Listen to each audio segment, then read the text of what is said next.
game started. Hello and welcome to a Beyond All Reason replay review. Now, I recently got done casting this game, so if you want to avoid any spoilers and take a look at that game, feel free to click on the white text box in the top right. Okay, there are going to be spoilers. We're going to be jumping straight into this. We're going to be taking a look at Azrael and Duffy. Now, to start off with, they are going to build 3 mexes. Now, bear in mind, the energy you start off with is not enough to build all 3 mexes completely. So we're going to see it's a minor thing to do. But we'll see that Azrael here will actually stop building that mex as soon as he runs out of energy and start building a solar collector, which requires 0 energy. Whereas Duffy continued to build that mex and then went into the solar collector. And you can see that Azrael actually finishes 3 seconds before Duffy. And that's because of the build power. So when you bottom out on energy, when you're building this final metal extractor, the build power from the commander is wasted because you are actually bottlenecked for energy. So moving over, making that solar collector is the best thing to do. However, if we take a look at the wind on this map, it's currently 2.8 and is only going to get worse. Duffy correctly predicts this and goes for a second solar collector, which is something you want to do if the wind is absolute dog water. Whereas Azrael has gone for the more conventional build, where if the wind is sitting around, I'd say 8 or higher, then wind turbines are the way to go. You'll see that Azrael will actually have to go back and produce a solar collector in order to get that vehicle plan out. One quick thing that I will mention, I released a video on the tech for glitters, and I agree with the comments. It wasn't a particularly fantastic build. So I've been learning that position myself, and I will be coming back potentially next week with a build that I am happy with. But anyway, straight into the build queue. So for Azrael, he is going to go for a construction vehicle. So this is holding Alt to put it to the front of the queue. Going to go for 5 rovers and then back into a construction vehicle. The first construction vehicle will produce a con turret, and then it will immediately start going for mexes. The commander is what's going to finish off that con turret, and I shall show you in a moment.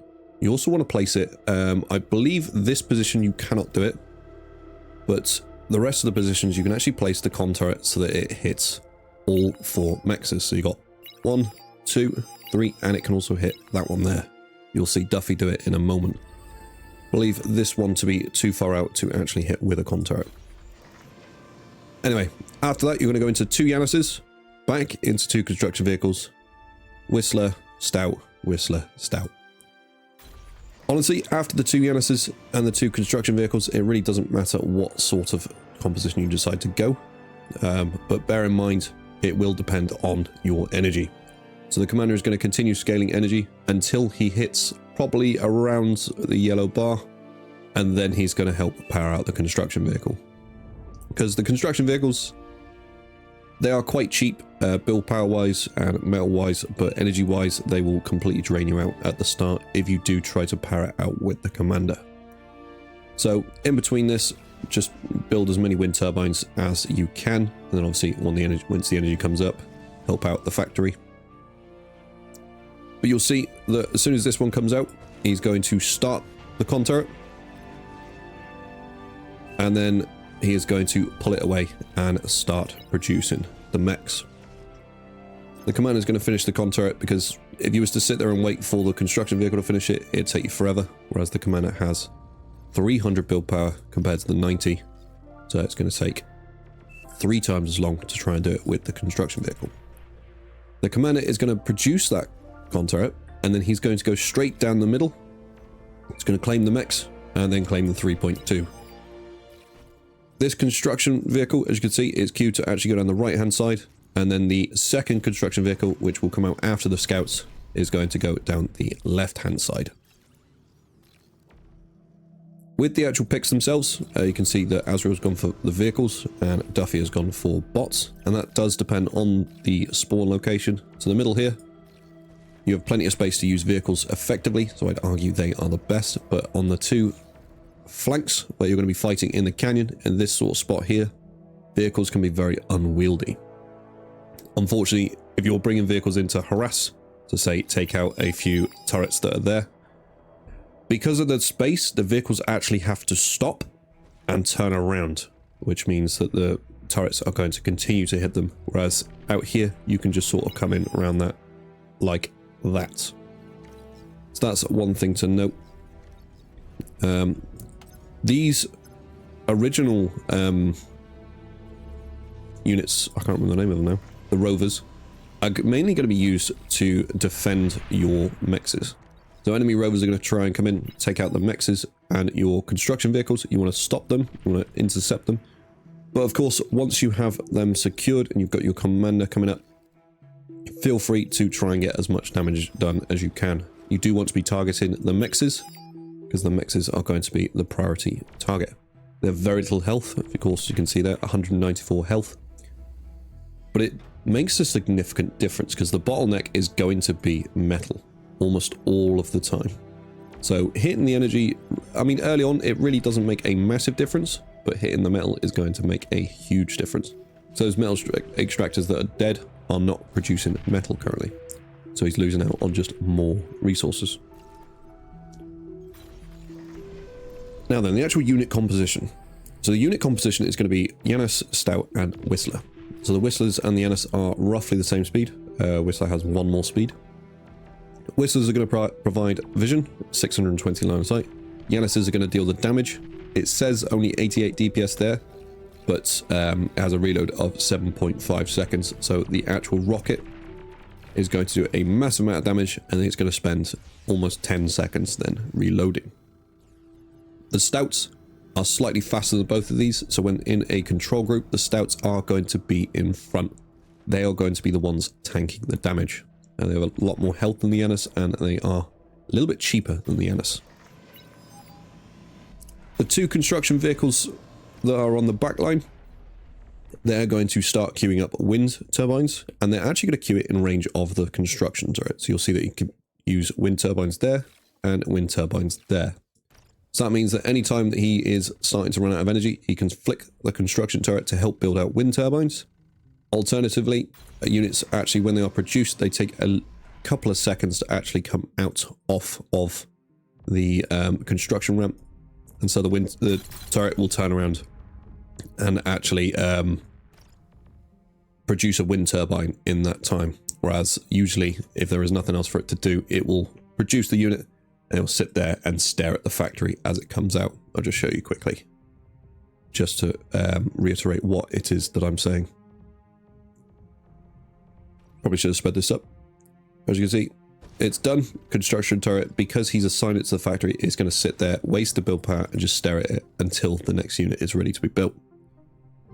Whereas if you don't assign it to the factory, it will actually turn around and build a wind turbine in the process.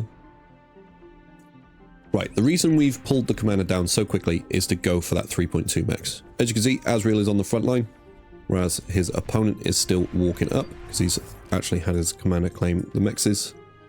He actually pulled it back as well to try and help deal with the run by. But Azrael's got the double bubble mechs, and he's going to deny his opponents. So if you can push your commander over, potentially place towers either side, or he's actually building that beamer turret in range of the mechs to deny it that way. So that is a massive swing. So it's a 3.2, so that's a 6.4 metal swing in favor of Azrael. If Azrael was to push up and actually claim this, then it would be even more. That should be a 9.6 metal swing. Doesn't seem like it, but that is actually how the math works, because technically this is the opponent's, this is yours. If you take one of the opponents rather than denying it, you are getting an additional 3.2 on top. He's going to continue going as he is producing units in that sort of composition, and he's going to start on construction turrets on the front line. Bearing in mind, these construction turrets are far forward enough to the point where any sort of Januses coming back are easily able to be repaired. If he was to build it up here, you'd have to pull the Januses all the way back behind the front line, which is something you don't really want to do. It's in range of the towers to repair them, if he wishes to build towers down here, is also in range of those. So we can build towers there to deny this mechs a bit more. Radar going up. Of course, radar is a staple. You always have a radar. And this is actually a really good example of catching run-bys. So because you've got a stream of units coming from your main base, rather than pulling units back, is actually, I believe they're in the same control group, which is why those Yanis's are coming back. You can actually use your reinforcing units to bring them out and actually intercept the enemy run-bys. Unfortunately, while the Yanis's are on the front line, they're never going to catch those units. I believe that, yeah, they're all in the same control group, so that's why they're being pulled back. It's something to bear in mind. Another thing to mention is that these construction turrets on the front line are going to be spaced. So, because obviously there is quite a bit of conflict here, if a tank was to quickly run in and get a shot off on the construction turrets, if they are all grouped, they're all going to go up and chain react. Whereas if you look at Duffy here, it's actually going to leave a space between them. So if one goes down, it is not going to affect the rest. He's actually already reclaiming his lab. And I believe that is because he is going to give this player some metal and get the first T2 out. Only do this if you have either won your front line or you have managed to stabilize. So he's going to produce the lab on the front line. There we go. Okay. I was going to say that's a little bit premature actually reclaiming the lab in the base. But he's actually going to build it on the front line so he can continue producing units. The reason I say this is because if this player was to continue producing units, he would easily be able to push through. So that's something to bear in mind. You want to make sure that you've won your front line and you are stable before you decide to make any sort of transition. So this player here is in dire need of units. I believe he's not been trading particularly well. Don't think Shell Shocker is the correct unit in this situation. Though he does have quite a few blitzes to protect them. Azrael's going to make a push in a moment. He's actually just dealing damage to the commander. But as you can see here, the stouts are actually tanking for the Yanis's, and the Yanis's are going to be putting out all of the damage. Take a look at that. It's a significant amount of damage when those rockets land. Of course, the Whistler's providing vision so that the rockets land nicely. You're able to actually find them. They're, not only that, but they are actually anti-air. So any sort of fighters, any sort of bombers, shurikens that come into range of them are going to take quite a bit of damage. But of course, again, Stout's going to be taking all the damage. Yanis is dealing the damage, Whistler's providing vision. That is the composition. On the flip side for bots, you want to be producing a few grunts. This is for Cortex. Of course, if you are Armada, then ticks are probably better at the start, just to prevent any run-bys. Then you're going to be focusing on thugs, aggravators, and a couple grunts to protect the rocket bots. I'd say for this map, I'd probably more inclined to make some grunts, because rocket bots are good for dealing with the guard towers, but they're a bit iffy when it comes to firing at units. Of course, the thugs here are going to make much more use of this position and are a little bit more maneuverable and agile, if I'm honest with you. Okay, so I've jumped forward in the replay a little bit. As you can see, we're back at 9 minutes in. So Duffy has got hold of the advanced construction bot, placed a few more construction turrets and 2 energy storages in preparation for this. Unfortunately, wind has not been kind to him, so he has bottomed out with the storages. As you can see here, Azrael actually preparing to receive his T2. It's actually being made now. So he's going to continue scaling construction turrets. He's going to reclaim this lab, build 2 storages, and go from there to upgrade all the mexes. Azrael's actually going to do something that I quite like, and that he's going to produce 2 more construction turrets down here. But he's going to chain them. So he's going to, if you take a look there, it's actually going to build the first one there and the second one down here. So that rather than the construction vehicle doing it itself, these construction turrets are actually in range to build the other construction turret. It just allows them to come up a little bit quicker. But Duffy is going to produce these 4 mexes in range of the turrets, and then he's going to produce a fusion. But at the same time, because he's on the front line and he has managed to secure the front line, he has reclaimed that lab and he's going to bank up a little bit more metal. Because you do have access to so much metal on the front line on this map, He's going to be able to produce the fusion reactor, but he's also going to be able to produce a T2 lab in a moment. And from there, you can do a couple of different things. So you can leave this T2 bot behind, and you can continue to produce fusions and advanced energy converters, and eventually aphyses. You can build the... That means that if you build the T2 lab on the front line, you can actually work backwards. So you can produce a T2 of your own down here, along with the assistant bots. So for Duffy's case right now, it'd be the Twitchers. 5 or 6 of those to assist that T2 bot and then work backwards. Alternatively, you can use the 2 con bots that were originally in your base and the construction bot to work your way down. That's after you've queued the fusion reactor. So you can leave the construction turrets in the base to deal with the fusion reactor and then start upgrading the mixes. Alternatively, which I've actually quite liked doing, is when I receive my T2, I'll produce an extra couple of construction vehicles. Only 3 to 4 or so, and that's just to help get my mixes out a little bit quicker when I am doing this. So queue that, and then send the T2 along with the 5 or 6 construction vehicles to go and claim all the mixes.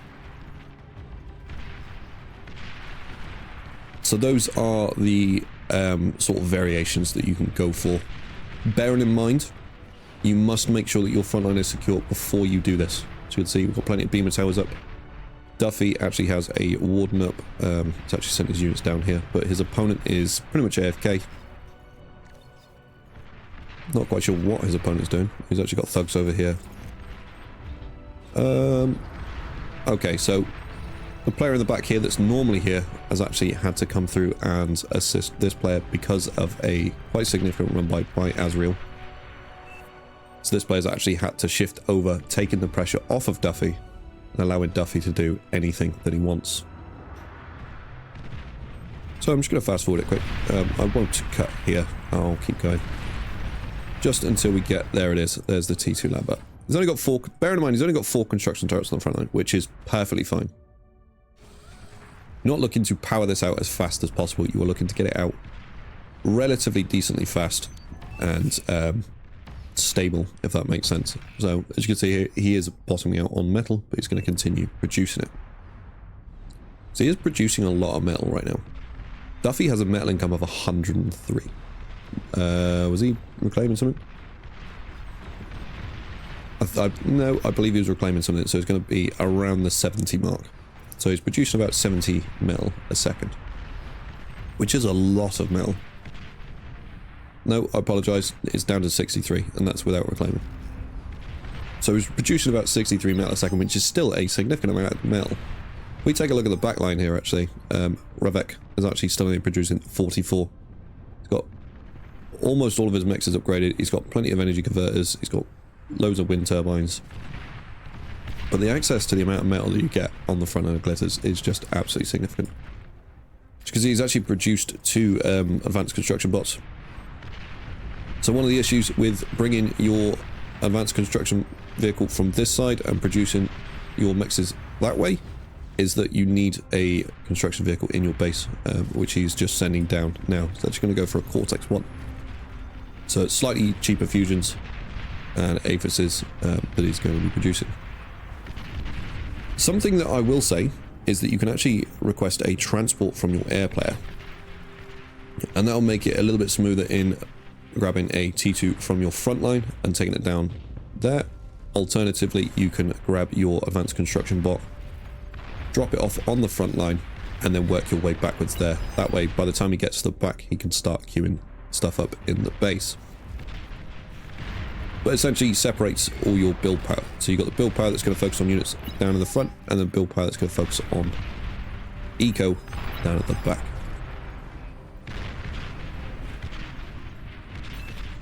Anyway, there isn't really a whole lot more to say about this, other than you can see the 2 construction turrets there actually able to hit all 3 mixes, which is lovely, going to help him upgrade. And he's going to queue the fusion, perfectly on cue there, Azrael, in the middle. So going to be hit by all 3 of these, both of these, and he can go from there.